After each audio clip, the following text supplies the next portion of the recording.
Senhor Presidente, senhoras e senhores vereadores, jornalistas, munícipes que nos acompanham, funcionários da autarquia. Na Rua do Cascalhal, no Tovim, na maior freguesia da cidade de Coimbra e uma das maiores do país, não há recolha de lixo nem saneamento. Os eleitos da CDU na freguesia de Santo António dos Olivais deslocaram-se ao local a convite de moradores e puderam constatar a situação, tendo colocado o problema na Assembleia de Freguesia e em comunicado à comunicação social. A Câmara pronunciou-se, mas é um facto que não existe nenhum contentor para lixo naquela rua, nem qualquer ecoponto na proximidade. O único contentor para lixo situa-se na estrada de Valdecanas, com difícil e perigoso acesso.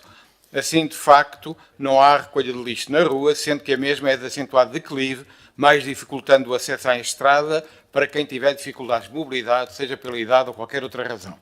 A rua encontra-se num estado de avançada degradação, com extensas zonas sem pavimento, ou onde existe tagaste pela passagem de automóveis, o que é agravado por viaturas pesadas que servem um armazém, estaleiro de construção civil existente frente à encosta da Mata de Valdecanas, cujo único acesso rodoviário a esse armazém é precisamente a Rua do Cascalhal. Não existe saneamento, embora as dezenas de moradores e residentes paguem a respectiva taxa na fatura da água.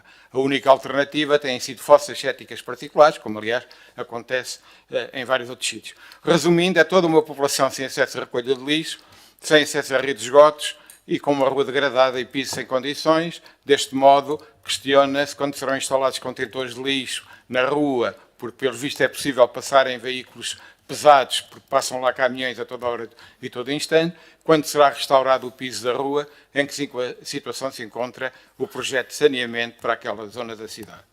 Uma segunda questão tem a ver com as jornadas de paleografia diplomática. De 2 a 4 de outubro próximos decorrerão na Casa Municipal da Cultura as primeiras jornadas municipais de paleografia diplomática, promovidas pela Divisão de Bibliotecas e Arquivo Histórico do município. A iniciativa tem como objetivo aprofundar conhecimentos práticos de leitura e de transcrição de documentos manuscritos portugueses do século XV a XVIII e das abreviaturas e sinais auxiliares da escrita. O objeto do estudo será o fundo documental do próprio Arquivo Histórico Municipal de Coimbra, possibilitando a difusão da sua riqueza patrimonial e dando ênfase à reflexão sobre matérias inéditas, o valor da escrita e da gestão municipal, escrivães e pregoeiros municipais, as assinaturas autógrafas dos vereadores, contributo para o estudo dos níveis de alfabetização, tombos de bens municipais, etc, etc.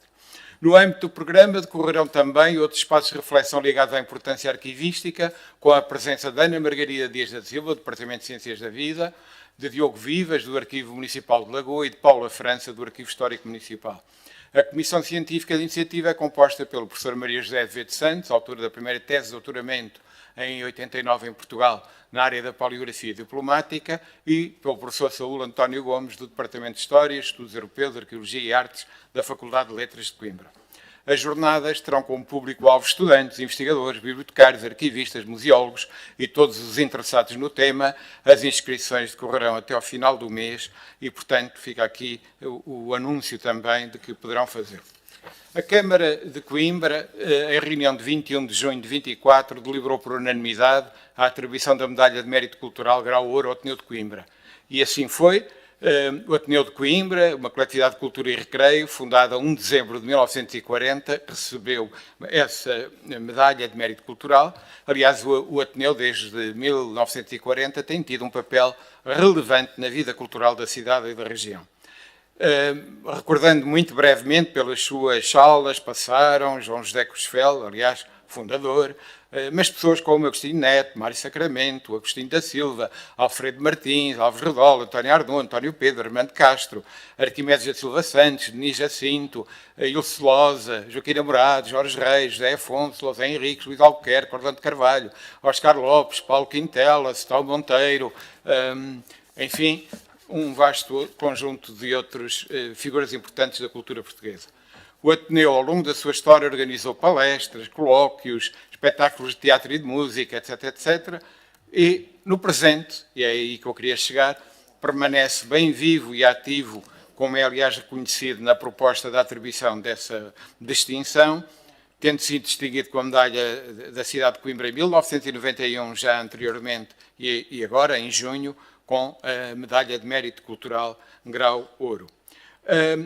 Mas, porém, o Ateneu de Coimbra encontra-se, embora numa fase de criação de uma nova secção, a Universidade Popular de Coimbra, à qual estão, aliás, associadas algumas figuras importantes também da cultura e da cidade e da academia, em particular. Neste momento, o Ateneu está a viver um enorme desafio, que é as suas próprias instalações. Na iminência de ter de deixar as atuais instalações na Rua do Cabido, na Sé Velha, não podemos nós agora, município, a mesma cidade que reconhece este valor, deixar de contribuir para uma solução de continuidade da atividade do Ateneu de Coimbra, que faz parte, naturalmente, da história e da vida cultural de Coimbra. Um outro assunto, dando conta que começou a 19 de setembro uma campanha, Eu Tritag, com centenas de árvores um pouco por toda a Europa, que receberam uma etiqueta sustentável com informações sobre o seu valor. E Coimbra indicou para esse efeito 5 árvores localizadas na Praça Heróis do Ultramar, na Praça do Comércio, na Rua Larga, na Praça do Centro Comercial Girassol 1 e na Rua Augusto Marques Bom. Essa ação começou no dia 19, estive presente, bem como os serviços municipais. Essa campanha chamou a atenção e chama a atenção para a importância das árvores, especialmente as árvores grande porte. Essas etiquetas contêm informações sobre os serviços prestados por uma árvore específica, a quantidade de poluição atmosférica que a árvore capta, a quantidade de oxigênio que a árvore fornece, a quantidade de água da chuva que a árvore retém. E, a título de exemplo, eu diria que, por exemplo, a árvore escolhida para o início da campanha, uma tipuana localizada na Praça Heróis do Ultramar, durante o período de um ano, esta árvore produziu oxigênio suficiente para uma pessoa respirar durante 229 dias, reteve 200 litros de águas da chuva, que ajuda a reduzir inundações, naturalmente, e limpou o ar ao remover 602,9 gramas de poluentes e armazenando 194.720 gramas de CO2, uma quantidade que equivale a cerca de 1.800 km de utilização de um carro a gasolina. Creio que conhecer estes dados é fundamental para uma consciência de promoção na defesa do arvoredo urbano. Na página da Câmara Municipal pode ler-se, e cito, a Câmara quer ouvir a população através de uma escutação online sobre a possibilidade de reintrodução do uso de glifosato nos espaços urbanos para travar o crescimento das ervas, prática que desde o início do mandato foi posta de lado por razões ecológicas e de saúde pública.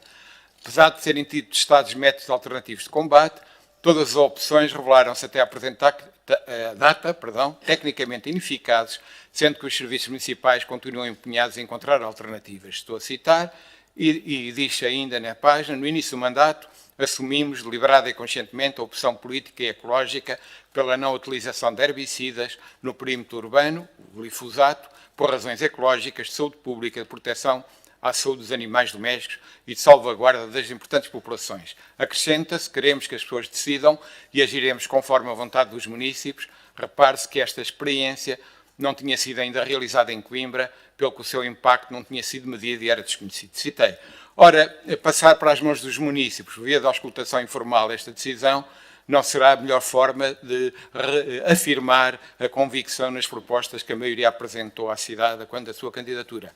Acresce que esta auscultação avança sem que tenha sido feito qualquer balanço do impacto real da medida ou implementada uma estratégia para debelar e condicionar eventuais impactos negativos dessa transição. É sabido, como tenho vindo a alertar, que os serviços municipais em geral, entre eles a Divisão de Espaços Verdes e Jardins, faltam recursos humanos e materiais para dar resposta às suas responsabilidades e a novos desafios, aliás, situação que o Sr. Presidente da Câmara aqui também sublinhou há 2 reuniões atrás. Ainda que o impacto da adoção desta medida não pudesse ser medido, todos sabíamos que as ervas iam crescer, iam mais rápido, claro, exigindo uma intervenção mais recorrente e com mais custos. Era evidente, é evidente e inevitável que tal alteração da política de gestão de espaço público, se levada a sério, implique um reforço de meios disponíveis. Coimbra, aliás, não foi pioneira, estou a aproximar-me do fim, na adoção desta medida. Outros municípios portugueses, ainda poucos, abraçaram esta transição. E na União Europeia há muitas cidades, grandes cidades, como Berlim, por exemplo, ou na Áustria, que adotaram estas medidas. Alterações deste tipo trazem sempre desafios enormes. Antes de perguntar aos municípios que querem usar o uso de pesticidas, responsabilizantes por tal decisão, e pelas consequências ambientais e de saúde pública que daí possam advir, talvez importe esclarecer, envolver moradores e associações, reforçar serviços com os recursos necessários, assumindo com convicção e seriedade o que deve ser feito. Há um município, por exemplo, que tantas vezes referido em reuniões de Câmara, que decidiu banir o uso do glifosato em 2015, ao invés de uma escutação, elaborou um compêndio de perguntas e respostas que servem para esclarecer os municípios acerca da abolição do uso do glifosato no controlo das ervas daninhas que crescem no espaço público, para além de ter passado a integrar nos seus contratos de prestação de serviços nesta área a proibição do recurso a este pesticida. Refiro-me à Câmara Municipal do Porto. Ora, esta é uma matéria que, a meu ver, não pode ter retrocesso. As razões que levam a esta opção política continuam a ser reais e, por isso, continuo a defendê-las. Só em situações de verdadeira excepcionalidade, como no combate a espécies invasoras de muito difícil extermínio, como é sabido, se poderá, na minha opinião, recorrer a herbicidas e em condições controladas e, aliás, definidas por lei. Sem desvalorizar a importância da auscultação e participação dos cidadãos nas decisões, muito pelo contrário, creio que não devemos deixar o arbítrio do achismo, sem a devida informação técnica e científica dos cidadãos, e repito, naturalmente, não desvalorizando minimamente a opinião dos cidadãos. Pergunta-se então, caso a resposta dos municípios venha a validar a reintrodução do uso do pesticida químico, isso significa que a maioria eleita no Executivo Municipal vai abandonar a sua própria proposta eleitoral?